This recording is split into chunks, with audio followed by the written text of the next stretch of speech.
up guys, my name is Arjay and I'm currently back in Kathmandu, Nepal. I just completed the 12-day Everest Base Camp Trek and man, it was such an amazing trek. If you haven't seen my vlogs yet, I'm gonna link them up above and you guys can check it out. For today's video, I want to talk about what you should be packing for this trek. If you're already thinking of doing it or if you've already booked it and you're gonna be doing it soon, you've come to the right place because I'm gonna be sharing with you what you should be packing for this trek.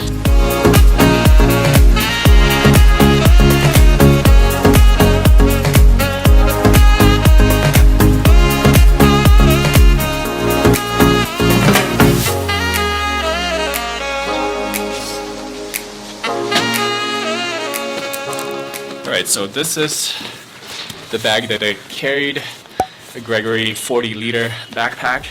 I think anything over 40 liters might be an overkill for the 12 days. I chose this bag because of the padding. I love the adjustable straps and the pockets inside.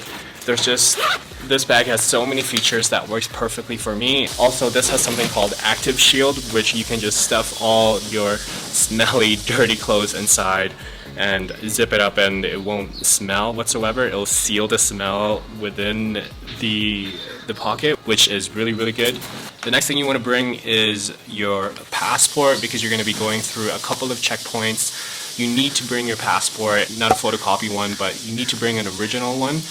Just because when you're going through checkpoints, they need to see your passport and also your permits. If you're going with an agency already, if they've set that up for you, then you don't have to worry about that because your guide will be taking care of all the permits and will be showing it at the checkpoints or entry points. The next thing you want to do is to have enough cash for the duration of your trek. The last place to take out money or exchange money is a place called Namche Bazaar, and I think you'll be there maybe day 2, day 3, I'm not sure, depending on the pace you're going. But after Namche Bazaar, there's nowhere else to get money or even take out money. Alright, the next thing is your sleeping bag.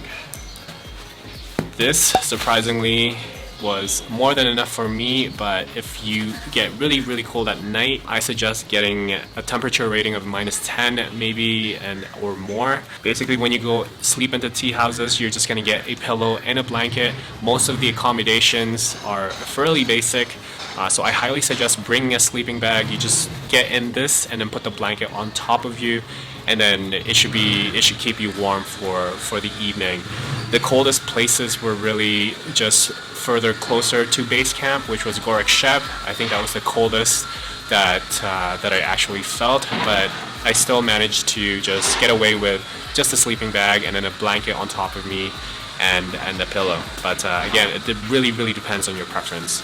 Water can be very expensive on the trail, so I highly suggest just filtering your own water either by using aquatabs or a SteriPen. Aquatabs may taste like chlorine. Actually, they do taste like chlorine, but what I do is I put vitamin tablets or flavoring in the water as well with this, and it kind of balances out the taste. But SteriPen is nice. It uses UV rays to filter any bacteria in the water, and you're good to go. And our guide luckily happened to have one, and so we use SteriPen a lot. Aquatabs and SteriPen is great because they prevent you from having to buy or consume a lot of plastics, which can be, not so eco-friendly. So by using Aquatabs or SteriPen, not only are you saving money, but you're also actually saving the environment by consuming less plastic. Next is a water bottle. Make sure you bring a good water bottle where you can actually put in cold water as well as hot water. Hot water comes in handy because in colder parts of this trek, you're actually going to want to drink hot water, and it's actually much better for you as opposed to drinking cold water. The only place where you actually need to buy mineral water is Gorakshep, just because it's not safe to fill up your water bottle at this place. We were told that because of all the dirt, the water is actually not clean there, so our guy just told us to buy mineral water as opposed to filling it up. So I'm not really a big fan of trekking poles, but if you need one, make sure you pack it because there are several times when you're going down a steep hill and they could come in handy for you. So trekking poles, make sure you pack them. And yeah, this is a sunscreen. A lot of people forget to put sunscreen on their face, especially on higher elevations when the sun is actually much stronger. I'm guilty of this too because yeah, there were days where I actually forgot to put sunscreen and I regretted it. So make sure you put on sunscreen before every trek, no matter if you're at a lower elevation or at a higher elevation. Next is to bring a towel. I have a quick dry compact towel. Depending on the tea houses that you go into, sometimes they may give you a towel, sometimes not. It's just better to bring one on your own, especially in the last several tea houses that you go to before hitting base camp. Most of the time you're not going to get a towel, so bring a small compact travel towel. The next thing you want to do is to bring any sort of point and shoot cameras, your phone or even a professional camera, and bring extra batteries.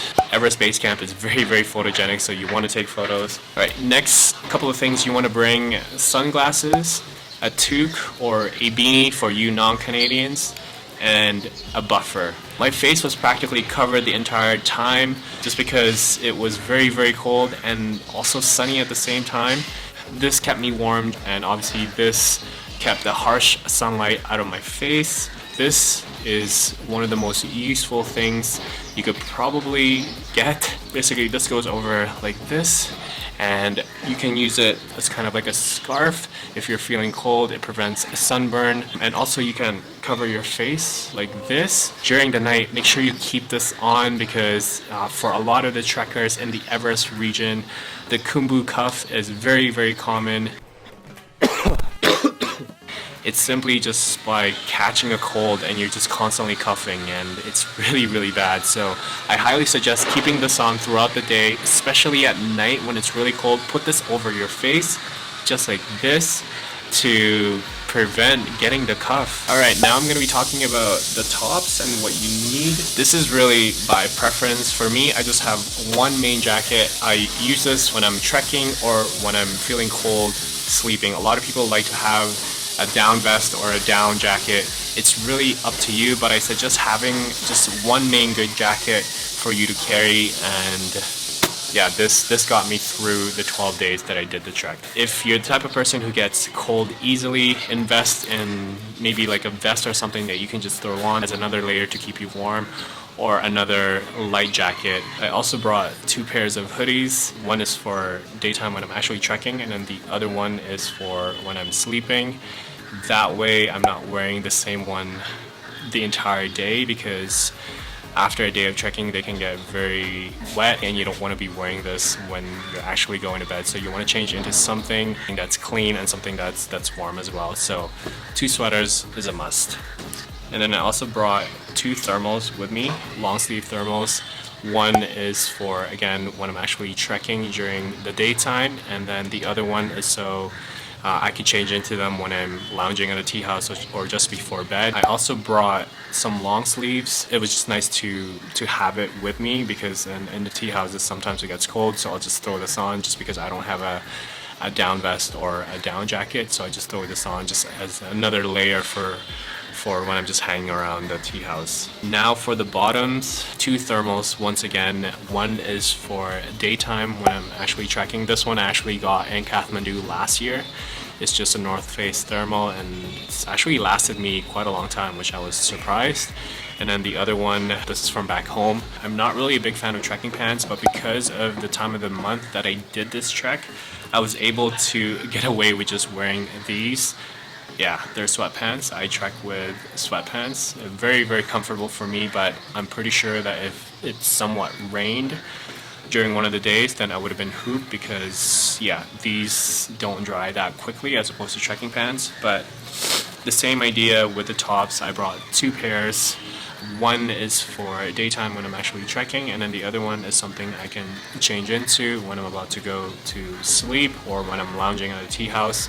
I brought these cargo pants, very warm. I brought 5 pairs of underwears and socks. I think anything over that might be an overkill, but if you do the math, clearly you're going to be wearing your pairs of socks or your undies or whatever for a couple of days.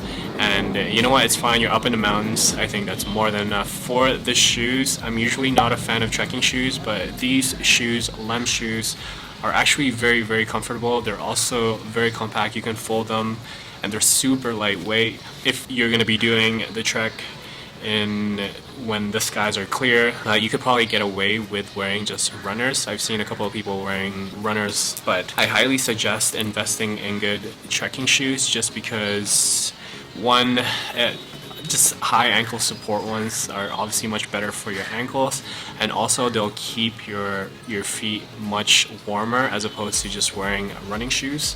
So I highly suggest investing in good trekking shoes.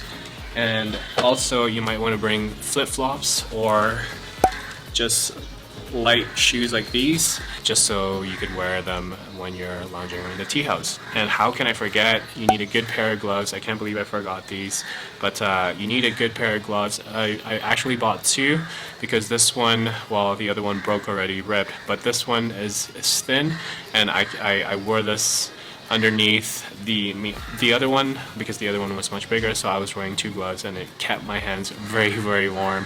And if you're going to be doing Kalapatar, I highly suggest wearing two pairs of socks, layering up on the socks as well as your gloves, because it gets really cold up there.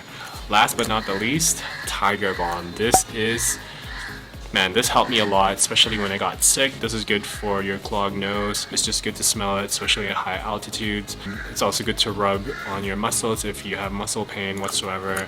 Tiger Balm is just really amazing. I bought this in Malaysia last year, and yeah, I've had it for a year, and I've gotten a lot of use out of it. So they also have some here in Kathmandu. They're very cheap. They're only for like a couple of dollars, maybe less. But yeah. That's it, and I hope you guys enjoyed this video.